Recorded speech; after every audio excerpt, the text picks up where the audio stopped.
Hello students, जैसे कि हम अपनी पहली वीडियो में हम देख चुके हैं, रिफ्लेक्शन के बारे में समझाया था हमने। और इससे पहली वीडियो में मैंने आपको बताया था इंसिडेंट रे क्या होती है, रिफ्लेक्टेड रे क्या होती है, ठीक है ना, उसके बारे में बताया था। अब हम मेन इंपॉर्टेंट टॉपिक हमारा लाइट का जो है, जहाँ से क्वेश्चन मैक्सिमम टाइम्स पूछे जाते हैं, वो पढ़ेंगे लॉ ऑफ रिफ्लेक्शन के बारे में। ठीक है, लॉ ऑफ रिफ्लेक्शन क्या होते हैं, तो हमने आपको कल एक डायग्राम बना के दिखाया था इससे पहले वीडियो में। तो वहां पर ऐसा कुछ बताया था मैंने आपको, देखना ध्यान से। ये हमारा सरफेस है, रिफ्लेक्शन की वीडियो में हमने बताया था आपको। ठीक है, यहां से एक रे आ रही है, फिर ये वापस जा रही है,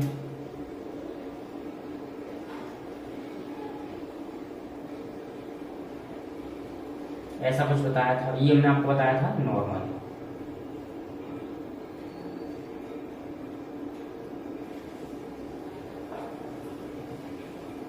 ठीक है, ये हमने आपको क्या बताया था बेटा, नॉर्मल बताया था। इसमें ये हमारी इंसिडेंट रे है, ये हमारी रिफ्लेक्टेड रे है। ठीक है, तो लॉ में क्या कह रहा है, incident ray, reflected, first law की बात कर रहे हैं। फर्स्ट लॉ ऑफ रिफ्लेक्शन क्या कह रहा है, इंसिडेंट रे आने वाली रे, रिफ्लेक्टेड रे वापस जाने वाली रे, और नॉर्मल। ये क्या होने चाहिए, तीनों सेम प्लेन पर होने चाहिए, एक ही पॉइंट पर मिलने चाहिए हमारे। ठीक है, इस पॉइंट पे हमारे मिलने चाहिए, तो वो हमारा फर्स्ट लॉ हो जाएगा रिफ्लेक्शन का। कह रहा है incident ray, reflected ray, normal lie, all lie in the same plane, एक ही प्लेन पे होने चाहिए, एक पॉइंट पर होनी चाहिए। ठीक है, दूसरी लॉ की बात करते हैं। दूसरे लॉ में हमने आपको एंगल ऑफ इंसिडेंस, इससे पहले वीडियो में हमने आपको एंगल ऑफ इंसिडेंस और एंगल ऑफ रिफ्लेक्शन के बारे में पहले ही बताया था।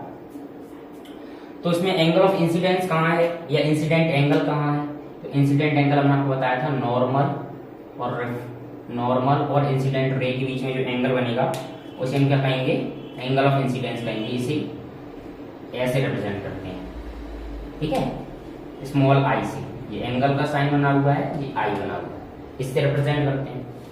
ठीक है, फिर उसके बाद बताया था हमने रिफ्लेक्टेड रे और नॉर्मल के बीच में जो एंगल बनता है उसे हम एंगल ऑफ रिफ्लेक्शन कहते हैं। तो सेकंड लॉ बहुत इंपॉर्टेंट है, इससे आपके कई बार फिल इन द ब्लैंक्स पूछे गए। ठीक है, मैक्सिमम टाइम्स क्वेश्चन भी है, इसमें से एक नंबर का क्वेश्चन बन जाता है। अगर एक रिफ्लेक्शन का लॉ हो रहा है, इसमें बोलेगा कि एक रे, इंसिडेंट रे आ रही है, वो नॉर्मल के साथ 35 डिग्री का एंगल बनाती है, तो रिफ्लेक्शन के बाद वो कितने डिग्री का एंगल बनाएगी नॉर्मल के साथ, तो वो भी हमारा क्या होगा, इक्वल होता है। ठीक है, तो तब भी वो 35 डिग्री के रिफ्लेक्टेड एंगल ऑफ रिफ्लेक्शन बनेगा, वो भी हमारा 35 डिग्री का बनेगा। तो क्या कह रहे हैं, incident angle of reflection is always equal to angle of incidence, यानी कि न्यूमेरिकली हम बात करें तो एंगल इंसिडेंस हमेशा किसके बराबर होता है, एंगल रिफ्लेक्शन के बराबर होता है। जैसे मान लिया हमने एंगल ऑफ इंसिडेंस हमारा 35 डिग्री का है, तो एंगल ऑफ रिफ्लेक्शन क्या हो जाएगा, हमें पता करना है। तो angle of I is equal to, according to second law of reflection लिख देंगे हम, angle I is equal to क्या हो जाएगा, एंगल आर हो जाएगा, जिसमें हमेशा एंगल आई के बराबर एंगल आर होगा। तो एंगल आर की वैल्यू, यहाँ आई की वैल्यू 35, तो एंगल आर की वैल्यू भी हमारी कितनी हो जाएगी, रिफ्लेक्टेड एंगल भी हमारा कितना हो जाएगा, 35 डिग्री का हो जाएगा। ठीक है, ये हमारे दो लॉ हैं रिफ्लेक्शन की, इन पे बार बार हमें फोकस करना है। कभी कभी 2 नंबर के ये सिंपली यही पूछ लिए जाते हैं, right the law of reflection. इसमें एक टॉपिक और है लाइट में, रिफ्रैक्शन का। किसका, रिफ्रैक्शन का। उस पर हमें ध्यान देने की बात ये है, वहां पर रिफ्लेक्शन लिखा है या रिफ्रैक्शन लिखा है क्वेश्चन में, ये भी हमें नोटिस करना होगा। ठीक है, तो यहाँ पर हम किसकी बात कर रहे हैं, रिफ्लेक्शन की बात कर रहे हैं। तो रिफ्लेक्शन के बारे में समझेंगे, रिफ्रैक्शन के बारे में हम नहीं समझेंगे, उसका टॉपिक अलग है, तो वहां बात करेंगे उसके बारे में। ये समझ में आ गया। फर्स्ट लॉ क्या है, एंगल ऑफ इंसिडेंस, वो फर्स्ट लॉ क्या है, incident ray, reflected ray, normal lie at a same plane, एक ही प्लेन पर होनी चाहिए। ठीक है, दूसरा लॉ क्या है, angle of reflection is always equal to angle of incidence. Reflected angle incident angle के हमेशा बराबर होना चाहिए, या कह सकते हैं incident angle always equal to angle of reflection. ठीक है, हम बात करते हैं अब, जो हमने लॉ पढ़ी लिए हैं तो आगे बात करते हैं। हम बात करते हैं किसकी, टाइप ऑफ रिफ्लेक्शन की। ये भी टॉपिक अच्छा है, लेकिन इससे मैक्सिमम टाइम्स क्वेश्चन नहीं पूछे गए, ठीक है। क्वेश्चन मैक्सिमम टाइम्स हमारे जो बोर्ड में पूछे जाते हैं, बोर्ड एग्जाम्स में, वो लॉ ऑफ रिफ्लेक्शन से पूछे जाते हैं, ठीक है। यहाँ पर हम बात करते हैं रिफ्लेक्शन की, टाइप ऑफ रिफ्लेक्शन की। तो पहली बात है हमारा रेगुलर रिफ्लेक्शन। रेगुलर रिफ्लेक्शन किसे कहते हैं? तो रेगुलर रिफ्लेक्शन होने की हमने आपको कंडीशन बता रहे हैं, आपको क्या कंडीशन है। रेगुलर रिफ्लेक्शन किससे होगा? रेगुलर रिफ्लेक्शन जो होगा हमारा हमेशा किससे होगा, कह सकते हैं स्मूथ सरफेस। स्मूथ सरफेस हमारा कौन कौन सा है? जैसे न्यू, कह सकते हैं स्टेनलेस स्टील का बर्तन जो है वो भी हमारा नया सरफेस है, नया बर्तन है। तब जब उसको मांझ दिया जाता है, कह सकते हैं चूना लगा दिया जाता है, उसमें साफ कर दिया जाता है इसको, तो उसमें क्या स्क्रैच आ जाते हैं, तो वो रेगुलर सरफेस नहीं बचता है। सबसे पॉपुलर एग्जांपल है मिरर का ले लेते हैं। कोई भी मिरर हो, प्लेन मिरर हो, कॉनकेव हो, कॉन्वेक्स हो, कोई भी मिरर हो, वो हमारा क्या हो जाएगा, स्मूथ सरफेस हो जाएगा, ठीक है। तो हमने आपको बताया था जो सिल्वर होती है, वो चांदी जो होती है, वो बेस्ट रिफ्लेक्टर होती है, ठीक है। तो ये हमारा सरफेस है, तो हमने ले लिया प्लेन सरफेस, ले लिया ये हमारा। हमने आपको बताया था रेगुलर रिफ्लेक्शन जो हमेशा किससे होगा, प्लेन सरफेस से होगा, ठीक है। तो लाइट रे आएंगी, लाइट रेस का बीम आएगा, बीम मतलब बहुत सारी लाइट रेस एक साथ आएंगी, एक साथ बहुत सारी लाइट रेस आएंगी, पैरेलल आएंगी सारी। क्या आएंगी? पैरेलल लाइट रेस होंगी। ये पैरेलल आ रही है, ठीक है। ये क्या आ रही है?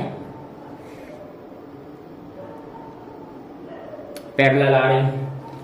और रिफ्लेक्शन की बात भी यही, ये लाइट रे क्या रहेंगी, पैरेलल जब रहती है, क्या रहती है बेटा, रिफ्लेक्शन के बाद जब ये पैरेलल रहती है तो इसे क्या कहते हैं, रेगुलर रिफ्लेक्शन कहते हैं। वापस लौट के जब जाएंगी तब भी वो क्या होंगी, पैरेलल होंगी बेटा, क्या होंगी, पैरेलल होंगी। बन नहीं रही है सही से, देखते हैं फिर से बनाने की कोशिश करते हैं। लाइट रे आई भी पैरेलल, लाइट रे का बीम, रिफ्लेक्टेड लाइट रे का बीम जो होगा वो भी हमारा पैरेलल ही होगा, ठीक है। तो उसे हम कहेंगे रेगुलर रिफ्लेक्शन। क्या कहेंगे बेटा, रेगुलर रिफ्लेक्शन। तो यहां से क्या हो रहा है, हमारा रेगुलर रिफ्लेक्शन हमारा कंप्लीट हो रहा है।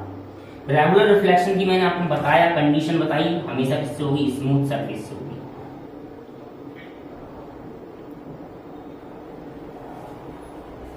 किससे होगा बेटा, स्मूथ सरफेस से होगा।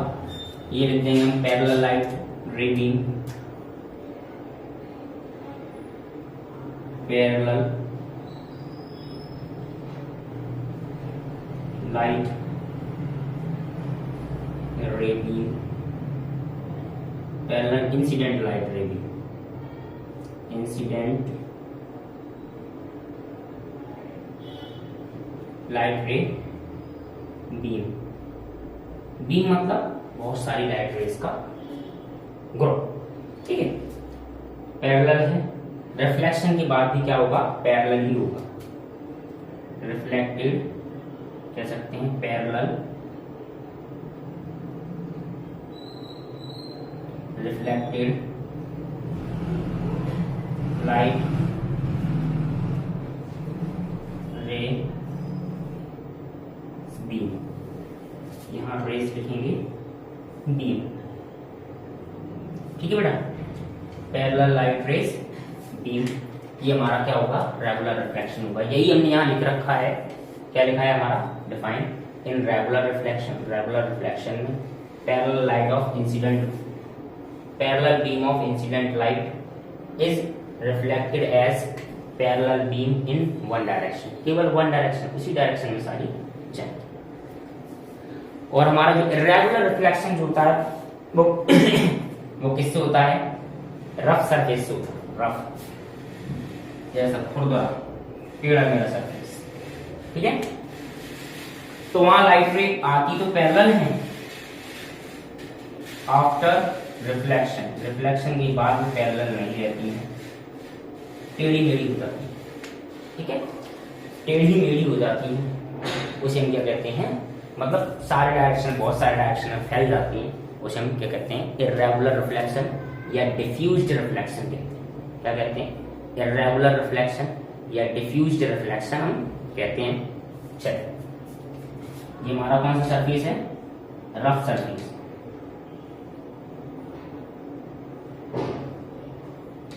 ये हमारा रफ सरफेस है, लाइट रे पैरेलल आ रही है।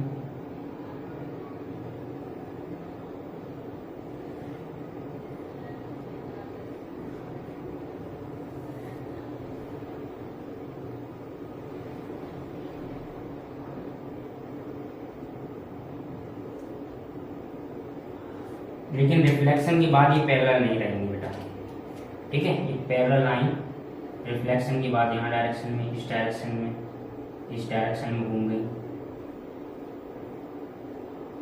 मतलब डायरेक्शन इनकी चेंज हो जाती है, ठीक है।